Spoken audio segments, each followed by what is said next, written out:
High student, তোমরা কেমন আছো? আশা করি তোমরা ভালো আছো। আমাদের ইউনিভার্সাল কোচিং সেন্টারে তোমাদের স্বাগতম। তোমরা সামনে দেখতে পাচ্ছ যে কোনি আর প্রবন্ধ, ঠিক আছে? কোনি আর হচ্ছে প্রবন্ধ, একটা প্রবন্ধ কী রয়েছে, হারিয়ে যাওয়া কালিকলম। এই দুটো নিয়ে সাজেশন আর কি, ঠিক আছে?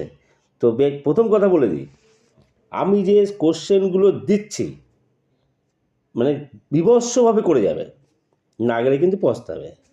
সেই জন্য লেখা আছে যে এই প্রশ্নগুলো না করে গেলে ইন্ডিকেটিভ সাইন, এই হচ্ছে কি তোমার থাম্বনেলে এটাই লেখা আছে। বিভৎস ইম্পর্টেন্ট প্রশ্ন, আর কমন আসবে বললে ভুল হবে, আসছে মানে এসে গেছে, তোমরা শুধু লেখার অপেক্ষায়। এটা মাথা রাখো কিন্তু, আমার একটা নিয়ে না সাজেশান না, মানে বাংলা না, যে সাজেশানগুলো দেবো, যে ম্যাথ থেকে শুরু করে যে সমস্ত যে দিয়ে ফেলেছি অলরেডি এবং দিতে চলছি, প্রতিটা প্রশ্ন ভালো করে যেও, এটা গ্যারান্টি রইল। সেই জন্য ভালোভাবে যা দেবো একদম ভালোভাবে করে যাবে, ঠিক আছে? কোনো চিন্তা করার ব্যাপার নেই, সাজেশন কমন আসবে মানে আসবেই 200% শিওর। সেইভাবে চলো, ঠিক আছে? ভালোভাবে পড়ে যাও, ঠিক আছে? আর ভিডিওগুলো ভালো লাগলে অবশ্যই তোমরা ভালো কমেন্ট করছো, ঠিক আছে? তো লাইক, সাবস্ক্রাইব, শেয়ার করছো, তাতে আমি সন্তুষ্ট, ঠিক আছে? তোমরা এটা করে যাও, আর কি বলবো, ঠিক আছে? শুরু করা যাক, হ্যাঁ? নাও, আর এইটা আর একবার বলছি, সেটা কি, এই যে সাজেশনগুলো দিচ্ছি ভালোভাবে করে যাও। এটা আমাদের চ্যানেল থেকে তোমাদের রিকোয়েস্ট। আমাদের চ্যানেল থেকে যে সাজেশনগুলো বেরোচ্ছে ভালোভাবে করে যেও। নাও, শুরু করা যাক। তাহলে কোন সাজেশনে কি 5 নম্বরের জন্য 5 নম্বরে আসে প্রশ্ন। প্রথমে কী রয়েছে দেখো, 1 নম্বর কী রয়েছে, কম্পিটিশনে পড়লে মেয়েটা পা ধোয়া জল খাবে, উক্তিটা কার? কোন প্রসঙ্গে এই উক্তি? এর দ্বারা বক্তার কোন মনোভাবের পরিচয় মেলে? হয়ে গেল কত নম্বরের প্রশ্ন, 1 + 2 + 2, ঠিক আছে? 1 + 2 + 2 থাকবে, হ্যাঁ? তোমার উক্তিটি কার, এর জন্য 1, কোন প্রসঙ্গে উক্তি, এর জন্য 2, ঠিক আছে? আর এর দ্বারা বক্তার কোন মনোভাবের পরিচয় মেলে, এর জন্য 2, 5 নম্বর হয়ে গেল। আচ্ছা, নেক্সট আছে কি আসছে, 2 নম্বর আছে কি, তোর আসল লজ্জাও জ্বলে, আসল গর্বও জ্বলে, ঠিক আছে? মানে ওটা দূরে হয়ে গেছে, কাছাকাছি হওয়া উচিত ছিল, লজ্জাও। তো কোন প্রসঙ্গে এই উক্তি? 2 নম্বর দেখতে পাচ্ছ, 2 নম্বর। আর হচ্ছে কি উক্তির তাৎপর্য লেখো, এটা মিলে 5 নম্বর। বোঝা গেল?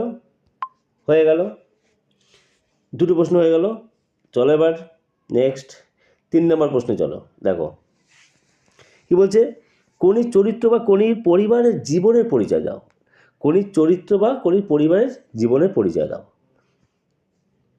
4 নম্বর কী আছে, ক্ষিতিশ সিংয়ের চরিত্র, নীলাবতীর চরিত্র বিশ্লেষণ করো। দেখবে তোমরা একটা বলে দিচ্ছি একটা কথা, সেটা হচ্ছে তোমরা কোনি একটা ভিডিও আছে, ঠিক আছে? কোনি বলে সার্চ করবে ইউটিউবে, কোনি বলে সার্চ করবে, কোনি একটা ভিডিও রয়েছে সৌমিত্রর, ঠিক আছে? কোনি বলে সার্চ করবে, যেটা আর কি, ঠিক আছে? কোনি কোনি সার্চ করবে, তো সেখানে দেখবে ভিডিওটা আছে, ভিডিওটা দেখে নেবে, তোমাদের কোনি মানে এই যে প্রবন্ধটা, এটা খুব তোমাদের জলো হয়ে যাবে, ঠিক আছে? আচ্ছা, 4 নম্বর প্রশ্ন কী আছে, ক্ষিতিশ সিংয়ের চরিত্র তারপর নীলাবতীর চরিত্র বিশ্লেষণ করো।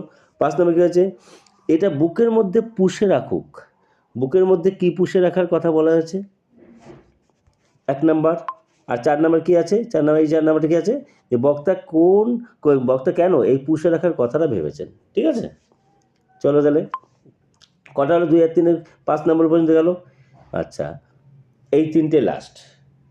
কী বলেছে, ক্ষিতিশ সিংহ কোনিকে সাঁতার চ্যাম্পিয়ন করানোর জন্য যে কঠোর অনুশীলন ব্যবস্থা করেছিলেন তা বর্ণনা করো। এখানে ক্ষিতিশ সিংহ দেখবে, আর যে মুভিটা দেখবে তোমরা কোনি, ওখানে সৌমিত্র চট্টোপাধ্যায়, ঠিক আছে? মুভিটা দেখে নিয়ে খুব মানে তোমাদের সুবিধা হবে। সার্চ করবে, ইউটিউবে সার্চ করবে, কোনিভাবে সার্চ করবে, চলে আসবে। আচ্ছা, 7 নম্বর প্রশ্ন কী আছে, ফাইট। সাধারণ সাঁতারু থেকে চ্যাম্পিয়ন হয়ে উঠতে গিয়ে কোনিকে কী ধরনের ফাইট করতে হয়েছিল, ঠিক আছে? 7 নম্বর। 8 নম্বর হচ্ছে কি, ওইটাই তো আমি রে, যন্ত্রণাটাই তো আমি, প্রসঙ্গ উল্লেখ করে উক্তির তাৎপর্য লেখো। কোনি শেষ, কোনি খতম, শেষ, ঠিক আছে? নেক্সট আসছে হচ্ছে তোমাদের হারিয়ে যাওয়া কালিকলম। কি প্রবন্ধ, কি হারিয়ে যাওয়া কালিকলম, 5 নম্বরের, ঠিক আছে সাজেশন। আচ্ছা চলো, কী রয়েছে, 1 নম্বর কী রয়েছে, ফাউন্টেন পেন কী নামে পরিচিত, বাংলা কী নামে পরিচিত আর কি, নামটি কার দেওয়া, ফাউন্টেন পেনের জন্ম ইতিহাস লেখো, 1-1-3, ঠিক আছে কোশ্চেন। আচ্ছা, তারপর চলো 2 নম্বর কী বলছে,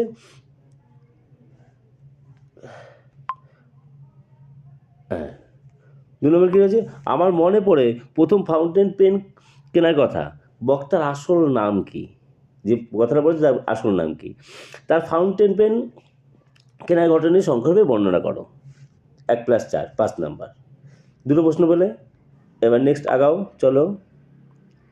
3 নম্বর কী হয়েছে দেখো, এবার স্ক্রিনশটও কিন্তু তুলে নাও, সেই জন্য কিন্তু আমি কিন্তু এরকমভাবে বলছি, স্ক্রিনশটগুলো তুলে নাও, ঠিক আছে, যাতে তোমার সুবিধা হয়। হ্যাঁ 3 নম্বর কী বলছে, আমরা কালিও তৈরি করতাম নিজেরাই, কারা কালি তৈরি করতেন, তারা কীভাবে কালি তৈরি করতেন, ঠিক আছে, 1+4 হয়ে গেল 5। 3 নম্বরটা। 4 নম্বরটা, কলমকে বলা হয় তলোয়ারের চেয়েও শক্তিধর, প্রসঙ্গটি ব্যাখ্যা করে, একেবারে গোটাটাই 5, কোনো পার্ট নেই, ওই জন্য 5 গোটাটাই 5, ঠিক আছে। আচ্ছা, তারপর চলো 5 নম্বর কী আছে, বিমর্ষ ওয়াটারম্যান মনে মনে প্রতিজ্ঞা করল, ওয়াটারম্যানকে তিনি বিমর্ষ হয়েছিলেন কেন, তার প্রতিজ্ঞা কী ছিল এবং এর ফলে কী হয়েছিল, 1, 2+2, 5, প্রত্যেকটা 5 নম্বর করে, ঠিক আছে। আচ্ছা নেক্সট চলো 6 নম্বর প্রশ্নে চলো। 6 নম্বর প্রশ্নে কী আছে, জন্ম নিল ফাউন্টেন পেনের জন্মদাতা কে, ঠিক আছে, কীভাবে ফাউন্টেন পেন জন্ম নিল, সেটি কীভাবে কলমের দুনিয়ায় বিপ্লব ঘটিয়েছিল, হলো। আচ্ছা 1+1+3 দেখে নাও। আচ্ছা, অথবা ফাউন্টেন পেন কেনার অভিজ্ঞতা বর্ণনা করো, এটা গোটাটাই 5, এই দুটো যে কোনো একটা, এটা অথবা এটা, ঠিক আছে, হলো। আচ্ছা, এবার কী বলেছে 7 নম্বর কী আছে, দোয়াত যে কত রকমের হতে পারে তা না দেখলে বিশ্বাস করা শক্ত, প্রবন্ধ অনুসারে রকমারি দোয়াতের পরিচয় দাও, মানে কী কী ধরনের দোয়াত পাওয়া যায়, কার দোয়াত সংগ্রহ করতে গিয়ে বক্তার কী অভিজ্ঞতা হয়েছিল, ঠিক আছে, করা গেল 6 নম্বর 7 নম্বর হয়ে গেল কিন্তু, হলো। তাহলে আর কি, আর নেই, শেষ, খতম। স্ক্রিনশট তুলে নাও তোমরা। যাও, এই কটা প্রশ্ন, তা কটা দিলাম বলো তো, কটা দিলাম এইখানে 7 নম্বরের শেষ, মানে 7টা প্রশ্ন, 7 নম্বরের শেষ মানে 7টা প্রশ্ন, ঠিক আছে। আচ্ছা, আর কোথায়, আর হচ্ছে কণিতে হচ্ছে গিয়ে দেখো কটা, 8টা, এই 7 আর 15টা, 8টা প্রথম কণির 8টা পড়লে তোমার 5 নম্বর আসবেই, কিন্তু আসবে বলে ভুলবো, আসবেই, ঠিক আছে। যাও, আর কথা বলার সমস্ত লাভ নেই। ভিডিওটা কেমন লাগলো অবশ্যই লাইক শেয়ার ভালো লাগলে লাইক শেয়ার সাবস্ক্রাইব করো, সাবস্ক্রাইব তো করতে হবে, কারণ প্রতিটা ভিডিও পাওয়ার জন্য আমার এরকম ভিডিও পরপর আসবে, হ্যাঁ পরপর আসবে একটার পর একটা, ঠিক আছে। তাহলে আজকে আমাদের tata, bye bye, take care, next video দেখা হবে।